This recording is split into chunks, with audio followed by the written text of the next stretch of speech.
Ensuite, au niveau sentimental, alors alors, au niveau sentimental, ici, on a le 3 de bâton. Le 3 de bâton, c'est un choix à faire. Un choix entre ce qu'on a envie vraiment, les bâtons, et l'énergie extérieure ou des personnes extérieures. Du coup, peut-être un choix entre j'ai envie de faire ça, mais pour faire plaisir aux autres, je fais autre chose. Donc là, faites attention, le but est quand même, on est avec des bâtons, le but est de suivre notre propre désir, donc il va falloir faire le choix qui est le mieux pour vous.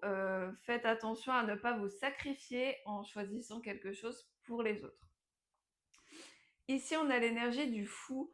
Alors, l'énergie du fou, elle est dans les énergies extérieures. Donc, alors ça peut être deux choses. Soit vous allez être confronté à quelqu'un qui a un peu cette énergie du fou. Alors, l'énergie du fou, c'est qui m'aime me suivent, je m'en vais. Quand il y a une situation qui ne me va pas, ben, je trace.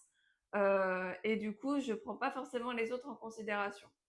Donc ça, c'est peut-être que vous allez rencontrer quelqu'un comme ça et que du coup, ça va être un petit peu compliqué pour vous de vous positionner avec lui.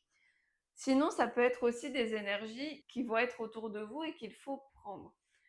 On le voit, vous avez un choix à faire. Peut-être que le fou ici, il vous dit de faire le choix qui est le mieux pour vous, mais ça va pas être le plus simple parce que c'est peut-être pas quelque chose que vous avez l'habitude de faire.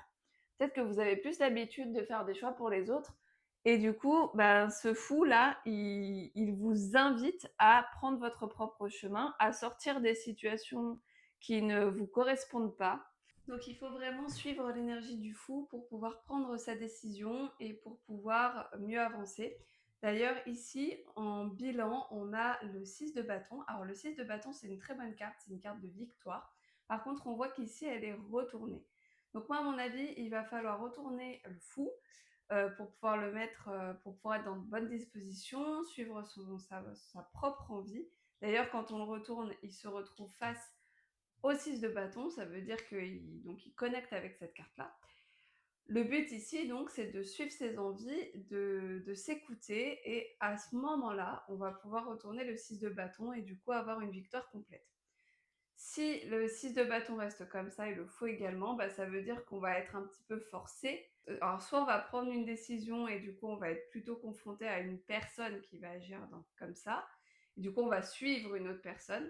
Et du coup, bah, ça va se passer pas forcément de la manière dont on l'espérait.